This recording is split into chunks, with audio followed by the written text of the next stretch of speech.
जी नमस्कार आप सभी को। स्वागत है आपका आरकेएम एकेडमी पे।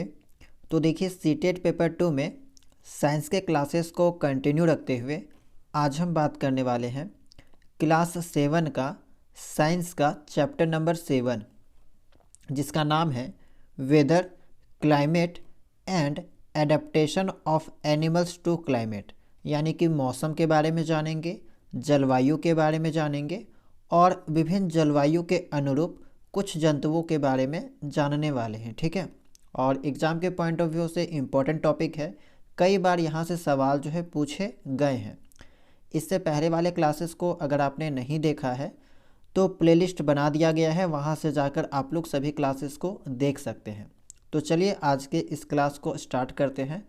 और क्लास को स्टार्ट करने से पहले हमेशा की तरह जान लेते हैं कि आखिर इस चैप्टर के अंतर्गत हमें कौन कौन सा टॉपिक जो है वो पढ़ना है। ठीक है, तो सबसे पहले जानेंगे मौसम के बारे में, वेदर के बारे में, और इसके अंतर्गत सूर्य की भूमिका को समझेंगे, यानी कि रोल ऑफ सन क्या है। मैक्सिमम एंड मिनिमम टेम्परेचर के बारे में समझेंगे। ह्यूमिडिटी क्या होता है, वेदर फोरकास्टिंग किसे कहते हैं, मौसम का पूर्वानुमान कैसे लगाया जाता है, डेली वेदर रिपोर्ट के बारे में समझेंगे। सेकंड जो टॉपिक है वो है क्लाइमेट, यानी कि जलवायु। उसके अलावा टाइप्स ऑफ क्लाइमेट के बारे में जानेंगे। तीसरा है adaptation of animals in polar region, यानी कि ध्रुवीय क्षेत्र में जंतुओं का अनुकूलन किस प्रकार के होता है। ठीक है, जिसके अंतर्गत हम लोग पोलर रीजन के बारे में समझेंगे, ध्रुवीय क्षेत्र के कुछ विशेषताओं के बारे में जानेंगे। इसके अलावा ध्रुवीय भालू के बारे में पढ़ेंगे, पेंगुइन के बारे में पढ़ेंगे और माइग्रेशन के बारे में पढ़ेंगे, यानी कि पक्षियों के द्वारा प्रवासन कैसे किया जाता है। चौथा जो टॉपिक है वो है adaptation of animals in tropical rain forest, यानी कि उष्णकटिबंधीय वर्षा वनों में जंतुओं का अनुकूलन किस प्रकार होता है। इसके अंतर्गत सबसे पहले तो जानेंगे कि आखिर उष्णकटिबंधीय वर्षा वन किसे कहते हैं, इसकी क्या विशेषताएं हैं। अब इसी के अंतर्गत बंदर का अनुकूलन समझेंगे, जो कि आपका ट्रॉपिकल रेन फॉरेस्ट में बंदर रहते हैं, तो उनका अनुकूलन किस प्रकार के होता है। रेड आइड फ्रॉग के बारे में पढ़ेंगे, लाल आँख वाले मेढक के बारे में जानेंगे। यहाँ से भी कई बार सवाल पूछा गया है लाल आँख वाले मेढक के बारे में। ठीक है, टूकेन पक्षी के बारे में जानेंगे, बिग कैट्स के बारे में जानेंगे, लायन टेल्ड मकाक के बारे में जानेंगे। ये भी इम्पॉर्टेंट है, यहाँ से भी सवाल देखने को मिला है। एडेप्टेशन इन एलिफेंट, हाथी में अनुकूलन के बारे में समझेंगे। ठीक है, तो अब आपको समझ में आ गया होगा कि आखिर इस चैप्टर के अंतर्गत हमें क्या क्या पढ़ना है। सबसे पहले तो मौसम, उसके बाद जलवायु और इसके प्रकार। इसके अलावा विभिन्न जलवायु में कुछ जंतुओं का जो यहाँ पे एडेप्टेशन है, अनुकूलन है, उसके बारे में जानेंगे, जैसे कि पोलर बियर हो गया, पेंगुइन हो गया। इसके अलावा ट्रॉपिकल रेन फॉरेस्ट में आपका मंकी है, रेड आइड फ्रॉग है। ठीक है, टूकेन है, बिग कैट्स है, लायन टेल्ड मकाक है, एलिफेंट है। तो ये सब जंतु हैं, इसके बारे में जो है वो वन बाय वन सभी चीज़ें यहाँ आप लोग जानने वाले हैं। तो सबसे पहले तो मौसम के बारे में समझिए कि weather is the day to day condition, ठीक है, of a place with respect to temperature, humidity, rainfall, wind speed etc। मौसम किसी स्थान की दिन प्रतिदिन बदलने वाली स्थिति है जो तापमान, आर्द्रता, वर्षा, पवन की गति आदि पर निर्भर करती है।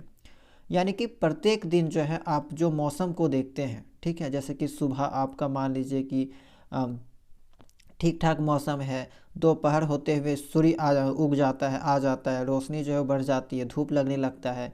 इसके अलावा शाम को मान लीजिए बारिश होने लगती है। तो ये क्या है, एक तरह से मौसम है जो डेली बदलता हुआ आपको दिखाई दे सकता है। ठीक है, किसी स्थान के मौसम को निर्धारित करने वाले विभिन्न कारकों को मौसम के तत्व यानी कि एलिमेंट्स ऑफ वेदर कहा जाता है।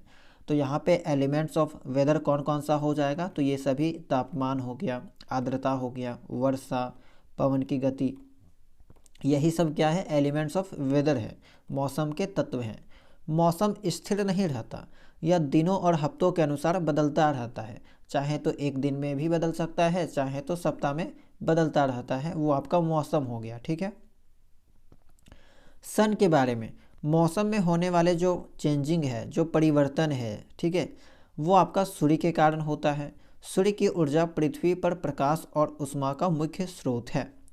पृथ्वी की सतह, महासागर और वायुमंडल द्वारा अवशोषित, ठीक है, या परावर्तित ऊर्जा किसी स्थान के मौसम को प्रभावित करती है। तो इम्पॉर्टेंट पॉइंट है कि जो भी पृथ्वी के द्वारा ऊर्जा को अवशोषित किया जाता है, ठीक है, इसके अलावा जो परावर्तित किया जाता है, यही सब के कारण जो मौसम यहाँ पे इफेक्ट होता है, हमारा जो यहाँ पे कहा जाए वेदर जो है वो इफेक्ट होता है।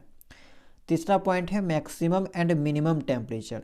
दिन के समय दर्ज किया गया सबसे अधिक तापमान अधिकतम तापमान होता है। आपने न्यूज़पेपर में देखा होगा कि प्रत्येक दिन जो है वो न्यूज़पेपर में वेदर रिपोर्ट आता है, मैक्सिमम एंड मिनिमम टेम्परेचर के बारे में जानकारी मिलती है। आप अपने मोबाइल फ़ोन में भी देख सकते हैं कि वहाँ पे भी आपका डेली का मिनिमम टेम्परेचर मैक्सिमम टेम्परेचर के बारे में जानकारी मिलती है, ठीक है। तो दिन के समय दर्ज किया गया सबसे कम तापमान जो है आपका मिनिमम टेम्परेचर कहलाता है, और दिन के समय सबसे ज़्यादा जो तापमान दर्ज किया जाता है उसी को हम लोग मैक्सिमम टेम्परेचर के नाम से जानते हैं। छोटी सी जानकारी है, आपको पहले से पता होगी। अधिकतम तापमान आमतौर पर दोपहर में होता है, न्यूनतम तापमान आमतौर पर सुबह जल्दी होता है, ठीक है। अब तीसरा है ह्यूमिडिटी। तो आर्द्रता वायु में उपस्थित जल वाष्प की मात्रा होती है। इसे प्रतिशत में व्यक्त किया जाता है, परसेंटेज में जो है एक्सप्रेस किया जाता है। जब आर्द्रता अधिक होती है तो वायु गीली या नम महसूस होती है और पसीना आसानी से नहीं सूखता है। जब आर्द्रता कम होती है तो वायु सूखी महसूस होती है और पसीना जल्दी सूख जाता है। जैसे कि अभी ठंडा का दिन है तो आप देख सकते हैं कि वायुमंडल में जो आर्द्रता है वो ज़्यादा है, ठीक है। और आप ऐसे भी समझिए कि रात में आप सोने से पहले फ़ोन को ऐसे किसी टेबल में रख दीजिएगा, सुबह उठ के देखिएगा तो पूरे फ़ोन में जो पानी के ड्रॉप आपको देखने को मिल सकता है, ठीक है। या ग्लास रखिएगा तो ग्लास का ड्रॉप वगैरह देखने को मिल सकता है। तो बहुत ज़्यादा नमी है अभी, ठीक है। वायुमंडल में जो है हवा में बहुत ज़्यादा नमी आपको देखने को मिलेगा ठंडा के दिन में। गर्म के दिन में क्या होता है, हवा में आपका नमी देखने को नहीं मिलता है। तो वही चीज़ है कि ह्यूमिडिटी हम लोग किस चीज़ को कह रहे हैं कि वायु में जो जल वाष्प की मात्रा है, जो वाटर वेपर का जो क्वांटिटी है, उसी को हम लोग यहाँ पे ह्यूमिडिटी के नाम से जानते हैं। आगे है आपका मौसम का पूर्वानुमान, वेदर फोरकास्टिंग। मौसम की पहले से की गई भविष्यवाणी को मौसम का पूर्वानुमान कहा जाता है। अब देखिए कल कितना टेम्परेचर होगा, ठीक है, मिनिमम टेम्परेचर मैक्सिमम टेम्परेचर कितना जा सकता है, तो उस चीज़ के बारे में जो है रिपोर्ट हमें मिल जाती है। एक दिन पहले ही मिल जाती है, एक सप्ताह पहले भी मिल जाती है। तो वही आपका क्या है, वेदर फोरकास्टिंग है। मौसम का हम लोग क्या करते हैं, पूर्वानुमान लगाते हैं। वैज्ञानिक वायुमंडलीय परिस्थितियों जैसे टेम्परेचर, प्रेशर, आर्द्रता, पवन की गति और दिशा, धूप, बादलों की बनावट, वर्षा आदि का अवलोकन करके मौसम की भविष्यवाणी करते हैं। इन आंकड़ों की सहायता से आने वाले मौसम का पूर्वानुमान लगाना संभव होता है और इसी चीज़ से हमें जो पता चल जाता है। तो ये हुआ वेदर फोरकास्टिंग के बारे में। डेली वेदर रिपोर्ट, दैनिक मौसम रिपोर्ट पिछले 24 घंटों के दौरान तापमान, वर्षा और आर्द्रता की जानकारी देती है। इसमें सूर्योदय, सूर्यास्त, चंद्रोदय, चंद्रास्त के समय की जानकारी भी होती है। तो ये आपका डेली वेदर रिपोर्ट है। न्यूज़पेपर में भी आपको जो है वो डेली रिपोर्ट, वेदर रिपोर्ट देखने को मिलता है कि आज के दिन का जो है मौसम कैसा रहेगा, कितना वर्षा होने की संभावना है, धूप होने की संभावना है कितना, तो वो सभी चीज़ें के बारे में जानकारी जो है वो दी हुई रहती है। तो ये था आपका वेदर के बारे में, मौसम के बारे में। अब दूसरा है आपका क्लाइमेट के बारे में। देखिए वेदर और क्लाइमेट दोनों में बहुत अंतर है, दोनों अलग अलग चीज़ें होती है, सेम चीज़ आप नहीं समझिएगा, ठीक है। वेदर क्या था कि दिन प्रतिदिन में जो बदलाव देखने को मिल रहा था वो आपका वेदर के अंतर्गत था। लेकिन क्लाइमेट क्या है, इसमें आपका लंबा समय में जो चीज़ें देखने को मिलेगी, जैसे कि किसी स्थान के लंबे समय तक देखे गए औसत मौसम के पैटर्न को उस स्थान की जलवायु कहा जाता है, ठीक है। लगभग देखिए लगभग 25 वर्षों तक, ठीक है। तो ये इसका एक ड्यूरेशन है, समय है कि किसी स्थान के लंबे समय में जो तय किया गया, जो रिकॉर्ड किया गया है उसका एवरेज मौसम को, तो उसी को हम लोग क्लाइमेट कहेंगे। किसी स्थान का मौसम बार बार बदलता रहता है जबकि जलवायु जो है लगभग स्थिर रहती है। तो मौसम क्या है, मौसम आपको डेली बदलता हुआ दिखाई दे सकता है, साप्ताहिक बदलता हुआ दिखाई दे सकता है, लेकिन जलवायु आपका एक दो दिन का बात नहीं है, ये वर्षों का बात है। बहुत सालों के बाद इसमें बदलाव देखने को मिलता है। तो इसको एक जैसा बिल्कुल भी नहीं समझिएगा, दोनों आपका अलग अलग चीज़ें होती है। मेजर टाइप्स ऑफ क्लाइमेट, मुख्य जलवायु के प्रकार, जैसे कि पहला है पोलर क्लाइमेट, ध्रुवीय जलवायु। ध्रुवीय जलवायु अत्यधिक ठंडी और शुष्क होती है। The polar climate is extremely cold and dry. Second है आपका ध्रुवीय क्षेत्र दुनिया के सबसे ठंडे क्षेत्रों में गिने जाते हैं। The polar regions have the coldest climate in the world. ठीक है, तो ये आपको पोलर क्लाइमेट के बारे में कुछ पॉइंट थे। टेम्परेट क्लाइमेट क्या है, मध्यम जलवायु क्या है। मध्यम जलवायु ना तो गर्मियों में बहुत गर्म होती है और ना ही सर्दियों में बहुत ठंडी। इन क्षेत्रों में मध्यम वर्षा और हिमपात होता है। उदाहरण के तौर पे जम्मू और कश्मीर की जलवायु जो है आपका टेम्परेट क्लाइमेट है, यानी कि मध्यम जलवायु है। तीसरा है आपका उष्णकटिबंधीय जलवायु, ट्रॉपिकल क्लाइमेट। तो ट्रॉपिकल क्लाइमेट क्या है कि उष्णकटिबंधीय जलवायु बहुत गर्म और आर्द्र होती है। केरल की जलवायु उष्णकटिबंधीय है। ठीक है, तो ये भी याद रखिएगा, कभी कभी पूछ लेता है कि किसकी जलवायु जो है यहाँ पे ट्रॉपिकल क्लाइमेट है, कहाँ पे पाया जाता है, तो केरल में। ठीक है, इसके अलावा भी बहुत सारी जगह है, लेकिन आपके एनसीईआरटी किताब में इस जगह का नाम जो है वो मेंशन किया गया है, इसीलिए यहाँ से जो सवाल बनते हैं। डिजर्ट है आपका मरुस्थलीय जलवायु। तो मरुस्थलीय जलवायु बहुत गर्म और शुष्क होती है और यहाँ बहुत कम वर्षा होती है। उदाहरण के तौर पे राजस्थान की जलवायु गर्म और शुष्क है।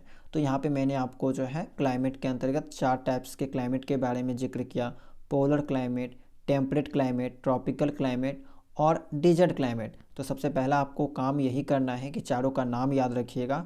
उसके बाद पोलर क्लाइमेट और ट्रॉपिकल क्लाइमेट के अंतर्गत कुछ जीवों के बारे में भी पढ़ना है कि कुछ जीव हैं जो इस क्लाइमेट के अंतर्गत सर्वाइव करते हैं। ठीक है, उसके बारे में भी आपकी किताब में दे रखा है।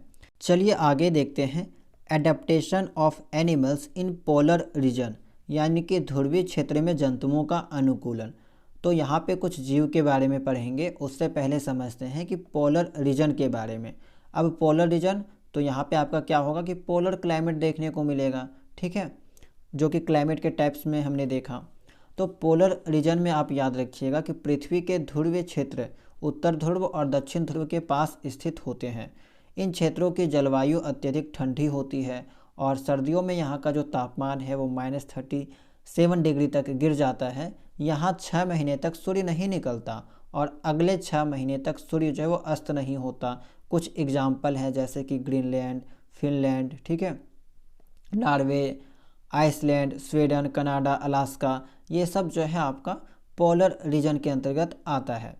अब देखिए, एक है पोलर बियर के बारे में, ध्रुवीय भालू के अनुकूलन के बारे में यहाँ पे पढ़ना है। तो ध्रुवीय भालू के बारे में जो है वो कुछ जानकारी आपको पता होना चाहिए, क्योंकि ये सब आपका एग्जाम के दृष्टिकोण से इम्पोर्टेंट टॉपिक है, सवाल पूछा जाता है ये सब टॉपिक से। तो पहला चीज़ तो यही है कि ध्रुवीय भालू का फर जो है आपका सफ़ेद रंग का होता है, जिससे वे बर्फीले वातावरण में आसानी से छिप जाते हैं। ठीक है, दूसरा है यह उन्हें शिकारियों से बचाता है और अपने शिकार को पकड़ने में मदद करता है। मोटा फर उन्हें ठंडे मौसम में गर्म रखता है। तो देखिए, हम लोग यहाँ पे समझेंगे कि इस टाइप के जो जगह हैं, ठीक है, वहाँ पे किस टाइप के जानवर रहते हैं और उनमें एडेप्टेशन किस प्रकार पाया जाता है। भगवान ने उसको उसी के अकॉर्डिंग डिजाइन किया है, उसी के अकॉर्डिंग जो है बनाया है, ताकि वो वहाँ पे सरवाइव कर सके। तो देखिए, ये पोलर रीजन जो है वो बर्फीला वाला जगह होता है, इसी कारण से यहाँ पे जो जंतु रहते हैं, जो जानवर रहते हैं, जैसे कि ध्रुवीय भालू, इसका भी रंग सफ़ेद है, और ताकि ये क्या होते हैं कि बर्फीले वातावरण में आसानी से छिप सकते हैं, शिकारियों के द्वारा बच सकते हैं, और इसके अलावा शिकार को पकड़ने में भी इनकी मदद करता है ये रंग। मोटा फर उन्हें ठंडे मौसम में गर्म रखता है। दूसरा जो चीज़ है वो है त्वचा के नीचे वसा की परत। ध्रुवीय भालुओं की त्वचा के नीचे वसा की मोटी परत होती है जो शरीर को ठंड से बचाती है। इसी कारण वे धीरे चलते हैं और बार बार आराम करते हैं ताकि शरीर जो है वह अत्यधिक गर्म ना हो। तीसरा जो विशेषता है वो है आपका इसका long curved and sharp clause, यानी कि ध्रुवीय भालुओं के लंबे मुड़े हुए और नुकीले पंजे होते हैं जो उन्हें बर्फ पर चलने और पकड़ बनाने में मदद करते हैं। अगला जो यहाँ पे इसके बारे में जो विशेषताएं हैं वो है आपका बड़े और चौड़े पंजे, यानी कि इनका जो पंजा होता है वो बड़ा देखने को मिलेगा और थोड़ा सा ब्रॉड देखने को मिलेगा, चौड़ा देखने को मिलेगा। जैसे कि ध्रुवीय भालुओं के बड़े और चौड़े पंजे होते हैं जो उन्हें तैरने और बर्फ़ पर चलने में मदद करते हैं। वे तैरते समय अपनी नासिकाएं जो है, नोस्ट्रिल जो है उसको बंद कर सकते हैं और लंबे समय तक पानी में रह सकते हैं। तो ये आपका ध्रुवीय भालू के बारे में कुछ विशेषताएं थी, इसके बारे में आपको पता होना चाहिए। दूसरा है आपका पोलर रीजन में रहने वाला पेंगुइन के बारे में। तो पेंगुइन का रंग भी आपने देखा होगा कि ये भी आपका काला और सफ़ेद शरीर बर्फीले वातावरण में आसानी से घुल मिल जाते हैं। तो इनका जो डिज़ाइन किया गया है, इनको जो भगवान ने बनाया है वो काला और सफ़ेद शरीर के साथ बनाया है ताकि ये भी जो है वो बर्फीले वातावरण के साथ आसानी से घुल मिल सके। पेंगुइन की त्वचा मोटी होती है और उसके नीचे वसा की परत होती है जो उन्हें अत्यधिक ठंड से बचाती है। ये अच्छे तैराकी होते हैं। पेंगुइन भी ध्रुवीय भालुओं की तरह अच्छे तैराक होते हैं। उनका सरल आकार का शरीर और जालदार पैर उन्हें अच्छे से तैरने में मदद करता है। इसके अलावा यहाँ पे देखिए एक साथ रहना, यानी कि ये क्या करते हैं, एक साथ रहना पसंद करते हैं। पेंगुइन एक साथ समूह में रहते हैं ताकि वे अपने शरीर को गर्म रख सकें। तो ये इनकी विशेषताएं हैं, ठीक है। तो पहले मैंने आपको बताया पोलर बियर के बारे में, फिर ये है आपका पेंगुइन के बारे में। अब यहाँ पे एक इम्पॉर्टेंट टॉपिक है माइग्रेशन के बारे में, प्रवासन, ठीक है, यानी कि पक्षियों के द्वारा जो है प्रवास किया जाता है। प्रवासन वह प्रक्रिया है जिसमें पक्षी या जानवर एक ऋतु में एक स्थान से दूसरे स्थान पर जाते हैं और दूसरे ऋतु में वापस लौट आते हैं। जैसे कि आप देखे होंगे कि साइबेरियन क्रेन जो है भारत आते हैं प्रवास करके, और अभी भी जो है वो आए हुए हैं बॉम्बे वगैरह, महाराष्ट्र वगैरह इलाका में आप एक्चुअली जो है वो इसको देख सकते हैं। मछलियाँ लंबे समय तक ठंडे पानी में रह सकती है, लेकिन पक्षियों को जीवित रहने के लिए गर्मी की आवश्यकता होती है, ठीक है। मछलियाँ जो है लंबे समय तक पानी में, ठंडे पानी में रह सकती है, लेकिन पक्षियों को जीवित रहने के लिए गर्मी की आवश्यकता होती है। सर्दियों में पक्षी गर्म क्षेत्रों की ओर प्रवास करते हैं और सर्दी समाप्त होने पर वापस लौट आते हैं। उदाहरण, साइबेरियन क्रेन कुछ महीनों के लिए साइबेरिया से भारत के भरतपुर, राजस्थान और सुल्तानपुर, हरियाणा जैसे क्षेत्रों में आती है। इसके अलावा भी भारत के विभिन्न क्षेत्रों में जो वो ये लोग प्रवास करके आते हैं, ठीक है। और अभी भी जो वो ये लोग आए हुए हैं। साइबेरियन क्रेन कुछ महीनों के लिए जो है यहाँ पे भारत आते हैं। सर्दियाँ समाप्त होने पर वे वापस साइबेरिया लौट जाती है। तो ये आपका हो गया साइबेरियन क्रेन के बारे में, माइग्रेशन के बारे में। अब देखिए, अब यहाँ पे जो सेकंड क्लाइमेट था आपका ट्रॉपिकल क्लाइमेट, उसी के अंतर्गत आने वाले कुछ जंतुओं के बारे में जानेंगे। और उससे पहले ट्रॉपिकल रेन फॉरेस्ट के बारे में कुछ पॉइंट देख लीजिए। The tropical region lies on both sides of the equator, यानी कि इक्वेटर के दोनों ओर स्थित होता है। आपने ग्लोब देखा होगा, ठीक है। ग्लोब में जो बीच वाली जो रेखा होती है, काल्पनिक रेखा, इमेजिनरी लाइन, आपने जैसे कि ग्लोब देखा ही होगा। एक्चुअली ये जो ग्लोब वाला टॉपिक है वो आपका जियोग्राफी का टॉपिक है, ठीक है। तो ग्लोब आपने देखा होगा, ये आपका क्या होता है, इक्वेटर होता है, विषुवत रेखा होता है, ठीक है। बीच में आपका होता है काल्पनिक रेखा। तो ये इक्वेटर का जो साइड वाला जो रीजन है, ठीक है, ये वाला जो रीजन है, तो ये आपका ट्रॉपिकल रेन फॉरेस्ट कहलाता है। ट्रॉपिकल रेन फॉरेस्ट वाला जगह जो है वो कहलाता है। इसको आप जो है क्लास 6 के ज्योग्राफी के जो ग्लोब वाला चैप्टर है वहाँ पे डिटेल में जानेंगे। हालांकि साइंस वाले स्टूडेंट्स को ज्योग्राफी नहीं पढ़ना है सीटेट के एग्ज़ाम में, लेकिन फिर भी आप लोग जानकारी के लिए जो वो एक बार देख सकते हैं अगर आपको डिटेल में जानकारी चाहिए तो उष्णकटिबंधीय क्षेत्र भूमध्य रेखा के दोनों ओर स्थित होता है। यहाँ का जलवायु बहुत गर्म और आर्द्र होती है तथा भारी वर्षा होती है। जिन देशों में उष्णकटिबंधीय वर्षावन पाए जाते हैं वे हैं भारत है, मलेशिया है, इंडोनेशिया, ब्राज़ील, कांगो गणराज्य, केन्या, युगांडा, नाइजीरिया। इसके अलावा यहाँ पे पाए जाने वाले जो जंतु हैं, तो इन ट्रॉपिकल जो रीजन है यहाँ पे मुख्यतः आपको शेर देखने को मिलेगा, बाघ है, बंदर है, कपी है, गोरिल्ला, हाथ, तेंदुए, हाथी, ठीक है, हाथी हो गया, तेंदुए, छिपकली, सांप, पक्षी, कीट, ये सब जो है वो देखने को मिलता है। गर्म जलवायु और अधिक वर्षा के कारण ये वन बहुत प्रकार के पौधों और जंतुओं का समर्थन करते हैं। यहाँ भोजन और आश्रय के लिए तीव्र प्रतिस्पर्धा होती है। बहुत से जंतु पेड़ों पर रहने के लिए अनुकूलित होते हैं। बंदर वगैरह को तो आपने देखा ही होगा कि पेड़ों में जो वो रहा करते हैं। अब यहाँ पे सबसे पहला जो जीव है वो है बंदर के बारे में, कि इन जगहों पे ट्रॉपिकल रीजन में बंदरों में किस प्रकार का अनुकूलन देखने को मिलता है, उनके शरीर की बनावट किस प्रकार की होती है, ताकि ये ऐसे जगहों पे जो सर्वाइव कर सके। तो बंदर बहुत अच्छे पर्वतारोही होते हैं, क्लाइंबर होते हैं। उनके हाथ और पैर पेड़ों की शाखाओं को पकड़ने के लिए अनुकूलित होते हैं। भगवान ने उनको इस तरह से बनाया ही है कि वो पेड़ों में आसानी से चढ़ सके।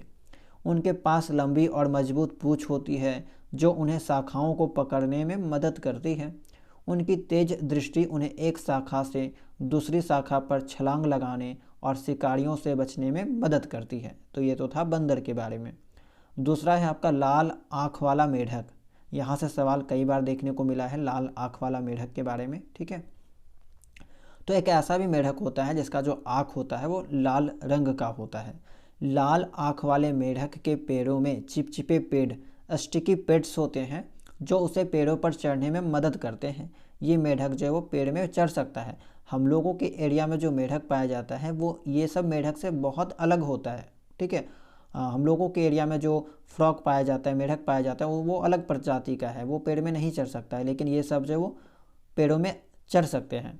वे पेड़ों पर रहते हैं और उनका हरा रंग उन्हें पर्यावरण में छिपने में मदद करता है।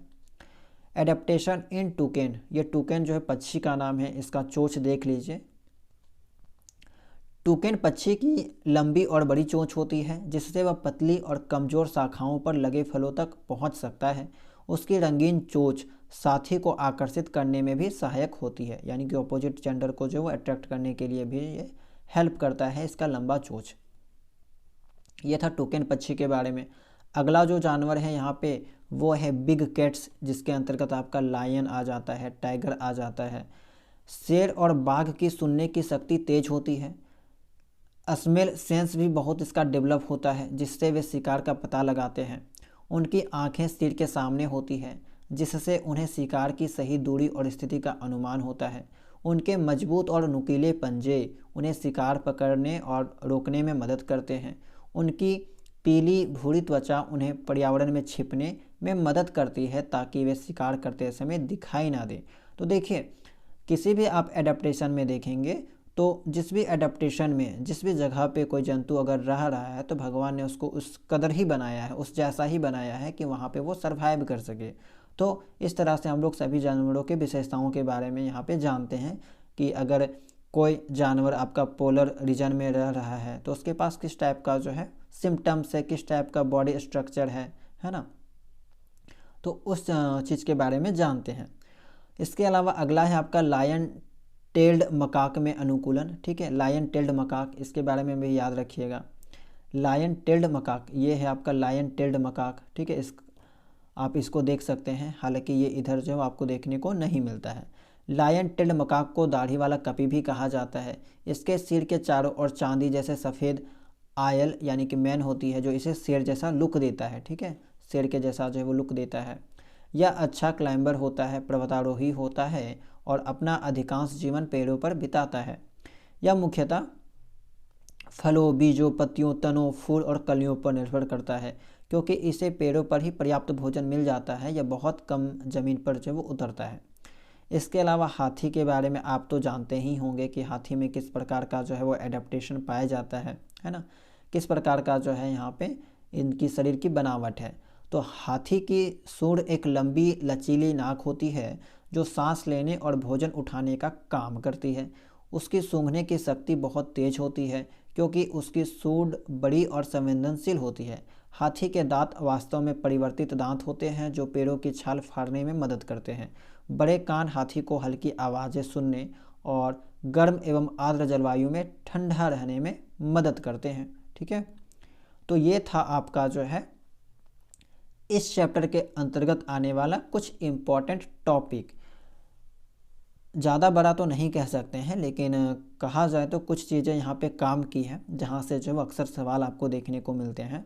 अभी हम इसके बाद जो आपको सवाल भी करवाएंगे ताकि आपको आइडिया लग सके कि किस टाइप के सवाल जो इस चैप्टर से बनते हैं। ठीक है, कई बार आपका वही लाल आँख वाला मेढक से सवाल देखने को मिला है सीटेट के एग्ज़ाम में। ठीक है, और इसके अलावा ये लायन टेड मकाक हो गया, इसके अलावा एक जो टूकेन पक्षी था। तो ये सब कुछ इंपॉर्टेंट है, ये सब के बारे में आपको पता होना चाहिए क्योंकि यही सबसे सवाल जो है बनते हैं। बाकी चलिए देखते हैं सवालों की और जानते हैं कि किस टाइप के सवाल जो यहाँ से बनते हैं। ठीक है, चलिए पहला सवाल को देखते हैं। सवाल है आपका कि मौसम और जलवायु के संदर्भ में निम्नलिखित कथनों पर विचार कीजिए। ठीक है, दोनों के बारे में मैंने आपको बता दिया है कि मौसम किसे कहते हैं, जलवायु किसे कहते हैं। तो दो स्टेटमेंट आपका दे रखा है, स्टेटमेंट 1 है और स्टेटमेंट 2 है। इनमें से कौन कौन सा सही है ये आपको बताना है। ठीक है, किसी स्थान पर तापमान, आर्द्रता, वर्षा, वायु वेग आदि के संदर्भ में वायुमंडल की प्रतिदिन की परिस्थिति उस स्थान का मौसम कहलाती है। तो बिल्कुल सही बात है। ठीक है, दूसरा है आपका किसी स्थान के मौसम की लंबी अवधि में एकत्रित आंकड़े के आधार पर बना मौसम का पैटर्न उस स्थान की जलवायु कहलाता है। तो लंबी अवधि में, ठीक है, तो ये बात भी आपका सही है, बिल्कुल सही बात है। तो केवल 1, केवल 2, 1 और 2 दोनों, ना तो 1 ना तो 2। तो ऑप्शन नंबर सी आपका सही हो जाएगा। ठीक है, क्योंकि आपका दोनों जो स्टेटमेंट है वो आपका बिल्कुल सही दे रखा है। दूसरा सवाल है पोलर रीजन के बारे में। पोलर रीजन के कुछ विशेषताओं के बारे में मैंने आपको बताया था। ध्रुवीय क्षेत्रों के संदर्भ में निम्नलिखित कथनों पर विचार कीजिए। ठीक है, आपका क्या होगा, इस तरह से सवालों के माध्यम से थ्योरी का रिवीजन भी हो जाएगा। पहला जो स्टेटमेंट दे रखा है वो है यहाँ 6 महीने के दिन और 6 महीने की रात होती है। तो बिल्कुल सही बात है, पोलर रीजन में आपका 6 महीने का दिन और 6 महीने का रात होता है। यहाँ यह जो क्षेत्र है वो सदैव बर्फ़ से ढके रहते हैं तथा सर्दियों के तापमान -37 डिग्री सेल्सियस तक हो जाता है। ठीक बात है। यहाँ ध्रुवीय भालू, पेंगुइन और रेन डियर पाए जाते हैं। तो ये बात भी बिल्कुल सही है। अनेक प्रकार के पक्षी सर्दियों के आते ही यहाँ से अपेक्षाकृत गर्म स्थानों पर प्रवास के लिए चले जाते हैं। तो आपका जो चारों जो स्टेटमेंट दे रखा है वो चारों का चारों बिल्कुल सही है। ठीक है, तो ऐसा ऑप्शन आपको सिलेक्ट करना है जहाँ पे चारों ऑप्शन है, जैसे कि ऑप्शन नंबर डी 1, 2, 3, 4 आपका चारों करेक्ट हो जाएगा। तीसरा सवाल है आपका उष्णकटिबंधीय क्षेत्र यानी कि ट्रॉपिकल रीजन के संदर्भ में निम्नलिखित कथनों पर विचार कीजिए।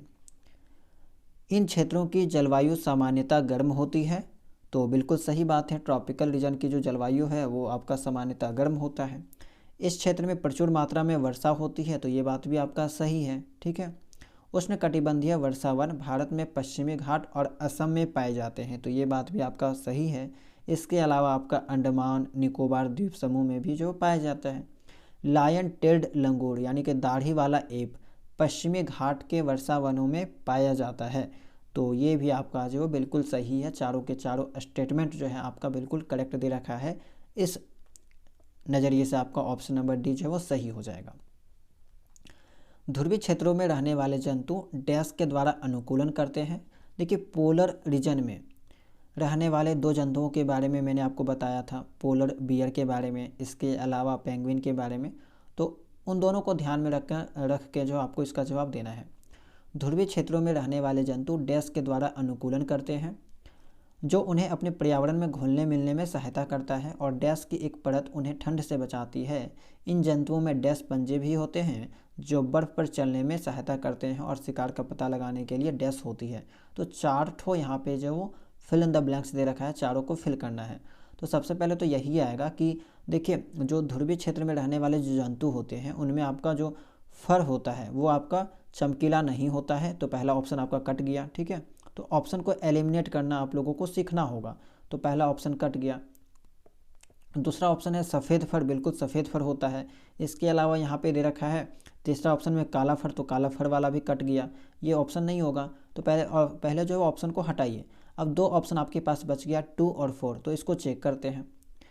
तो देखिए, ध्रुवीय क्षेत्रों में रहने वाले जंतु डैश के द्वारा अनुकूलन करते हैं। तो यहाँ पे आपका तो सफ़ेद फर आ जाएगा। ये बात समझ में आ गया कि सफ़ेद फर के द्वारा जो है अनुकूलन करते हैं। ठीक है, उन्हें अपने पर्यावरण में घुलने मिलने में सहायता करता है और डैश की एक परत उन्हें ठंड से बचाती है। तो वसा की एक परत होती है, ठीक है, उनके बॉडी में जो उनको ठंड से बचाती है, वसा हो गया। इन जंतुओं में डैश पंजे भी होते हैं। तो इन जंतुओं में जो पंजे होते हैं, जैसे कि आप पेंगुइन को ही ले लीजिए या ध्रुवीय भालू को ले लीजिए, तो उनके जो पंजे होते हैं वो ब्रॉड होते हैं, चौड़े होते हैं, ना कि बड़े होते हैं, ठीक है। तो ये जो ब्रॉड है वो आपका ज़्यादा सही हो जाएगा, ब्रॉड, ठीक है, ब्रॉड होते हैं, चौड़े होते हैं, जो बर्फ़ पर चलने में सहायता करते हैं और शिकार का पता लगाने के लिए गंध की भावना भी उनमें होती है। तो आपका ऑप्शन नंबर 4 जो है वो करेक्ट हो जाएगा। ये वाला आपका जो वो गलत हो जाएगा, ऑप्शन नंबर 2, ठीक है, क्योंकि यहाँ पे सुनने की शक्ति और बड़े दे रखा है, ये आपका गलत हो जाएगा। अगला सवाल है, उष्णकटिबंधीय वर्षावन में जैव विविधता का स्तर इतना अधिक क्यों है? यानी कि उष्णकटिबंधीय जो वर्षावन है वहाँ पे आपका बायोडाइवर्सिटी वो ज़्यादा क्यों है, ठीक है, विविधता जो है वो क्यों ज़्यादा देखने को मिलती है, इसके बारे में आपको बताना है। तो पहला स्टेटमेंट दे रखा है कि लगातार बारिश से शिकारी जानवर खत्म हो जाते हैं। तो ये तो गलत है, ठीक है, क्योंकि यहाँ पे जैव विविधता के बारे में बताया गया है कि इसका जो लेवल है वो हाई क्यों है। तो ये तो इसका अपोजिट चीज़ बता रहा है कि शिकारी खत्म हो जाते हैं। उच्च आर्द्रता, शिकार जानवर खत्म हो जाते हैं, ठीक है। उच्च आर्द्रता और स्थिर ताप विविध प्रकार के जीवन रूपों के लिए अनुकूल होते हैं। तो ये बात आपका सही है कि high humidity and stable temperature favour a wide variety of life forms. There is little competition for resources in rain forest. वर्षा वनों में संसाधनों की प्रतिस्पर्धा कम होती है, नहीं, प्रतिस्पर्धा वहाँ पे कम नहीं होती, ज़्यादा होती है। वर्षा वनों की मृदा विशेष रूप से उपजाऊ होती है। तो ऐसा मैंने आपको कोई भी बात नहीं बताई थी, ठीक है। तो आपका यहाँ पे जो है वो ऑप्शन नंबर 2 सही हो जाएगा। अब यहाँ पे देखिए, केवल अगर मृदा उपजाऊ होने से तो विविधता में यहाँ पे कहा जाए तो बढ़ोतरी देखने को नहीं मिलेगा, क्योंकि जानवर भी वहाँ पे पाए जाएंगे, पेड़ पौधे भी पाए जाएंगे। तो जानवर के लिए तो यहाँ पे फर्टिलिटी के बारे में कोई बात ही नहीं है, फर्टाइल के बारे में कोई जानकारी ही कोई मायने ही नहीं रखता है ना। तो यहाँ पे जो जानवर और पेड़ पौधे दोनों के बारे में बात कही जा रही है, इस नज़रिए से आपका ऑप्शन नंबर 2 जो है वो सही हो जाएगा। उष्णकटिबंधीय वर्षावनों में सघन जैव विविधता निरंतर गर्म ताप और उच्च आर्द्रता के कारण है। तो बिल्कुल सही बात है कि जो आपका बायोडाइवर्सिटी है हाई लेवल का है या फिर डेंस बायोडाइवर्सिटी है, इसका जो रीजन है वो आपका वही है कि गर्म ताप और उच्च आर्द्रता। उच्च आर्द्रता और गर्मी पादप और जंतु जीवन की एक विस्तृत विविधता का समर्थन करती है, जो बदले में विविध जंतु प्रजातियों का समर्थन करती है। तो बिल्कुल दोनों बात सही है और एक करेक्ट एक्सप्लेनेशन भी जो वो ये दे रहा है, ठीक है। 7वां है, उष्णकटिबंधीय वर्षावन के जंतुओं में कौन सी विशेषताएं अनुकूलन के रूप में पाई जाती है? तो अगर आप यहाँ पे उष्णकटिबंधीय वर्षावन के जंतुओं के बारे में देखेंगे तो सफ़ेद फर, देखिए सफ़ेद फर वाला जो विशेषता है ना वो आपका पोलर रीजन में पाए जाने वाले जंतुओं में पाया जाता है, ठीक है, जैसे कि पेंगुइन हो गया, पोलर बियर हो गया। तो ये तो आपका गलत हो गया। चमकीला रंग, तेज आवाज़, फुर्तीला हरकत, तो इसको देख लेते हैं, रहने देते हैं, आगे चेक करते हैं। मोटा फर, ठीक है, फैट स्टोरेज, तो ये भी विशेषताएं आपका जो वो ठंडे प्रदेश में रहने वाले जंतुओं की होती है। तो ये भी आपका गलत हो गया। लंबा प्रवासन, जालयुक्त आपका जो टॉयज होता है, स्ट्रीमलाइन बॉडी होता है, तो ये भी आपका जो है कहा जाए तो ये जो है आपका एक तरह से पानी में रहने वाले जंतुओं की विशेषताएं हैं, जैसे कि मछली हो गया या फिर प्रवासी पक्षियों की विशेषताएं जो है ये आपका होता है। तो ये भी आपका गलत हो गया है। आपको पूछा गया है उष्णकटिबंधीय वर्षावन, तो आपका चमकीला रंग, तेज आवाज़, फुर्तीली हरकतें, ये आपका जो वो सही हो जाएगा, ठीक है। चमकीला रंग, जैसे कि आप देख सकते हैं कि आपका जो है उष्णकटिबंधीय वर्षावन में चमकीले रंग के जानवर पाए जाते हैं, पक्षी हो गए, ठीक है, या फिर कुछ जंतु होते हैं जो चमकीले रंग के पाए जाते हैं और ये काफ़ी फुर्तीले होते हैं, जो एक पेड़ से दूसरे पेड़ में भी आसानी से जा सकते हैं, चल फिर सकते हैं, है ना। तो यहाँ पे ये जो आपका सही हो जाएगा। और उष्णकटिबंधीय वर्षावन के अंतर्गत ही मैंने आपको बताया था कि इसके अंतर्गत आपका बाघ आ जाएगा, शेर आ जाएगा। तो वो सब क्या है, तेज आवाज़ होता है, फुर्तीला होता है ना। आगे आपका मौसम एक दिन में बार बार बदल सकता है, बिल्कुल सही बात है। जलवायु से तात्पर्य अल्पकालिक वायुमंडलीय स्थितियों से है। देखिए क्लाइमेट्स जो है ना आपका शॉर्ट टर्म के लिए नहीं होता, ये लॉन्ग टर्म का एक कंडीशन होता है, लॉन्ग टर्म है ना, लॉन्ग टर्म कंडीशन होता है। तो ये तो आपका गलत है, ऑप्शन केवल जो है आपका केवल कथन 1 जो है आपका सही हो जाएगा, ठीक है। अगला सवाल है, प्रवास आमतौर पर किसके द्वारा किया जाता है? तो प्रवास जो है आमतौर पर पक्षियों के द्वारा, स्तनधारियों के द्वारा, कीड़े और मछलियों के द्वारा, इन सब के द्वारा। तो देखिए आपके जो एनसीईआरटी किताब है उसमें केवल आपका बर्ड्स के बारे में जिक्र किया गया है। हालांकि अगर आप इसको सही से देखें तो इन सब आपका करेक्ट हो जाएगा, तीनों जो है ऑप्शन आपका सही है।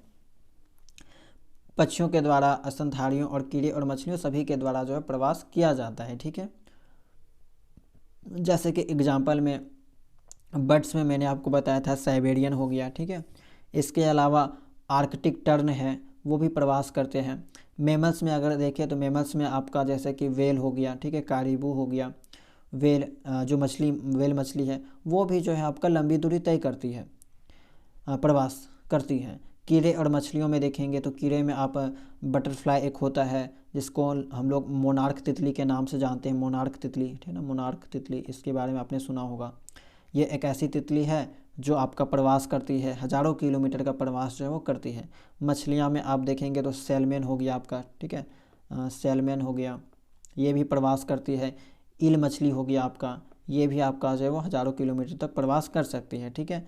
प्रजनन के लिए जो है वो ये प्रवास करती है। खास करके ये जो सैल्मन है और ईल जो है वो आपका प्रजनन के लिए प्रवास करना पसंद करती है, प्रजनन के लिए, ठीक है।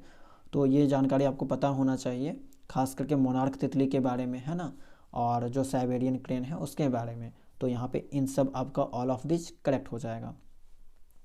निम्नलिखित में से किस जंतु के पैरों में चिपचिपे पेड़ होते हैं जो पेड़ों पर चढ़ने में मदद करते हैं? तो मैंने आपको बताया था कि इस टाइप के सवाल पूछे जाते हैं, ठीक है।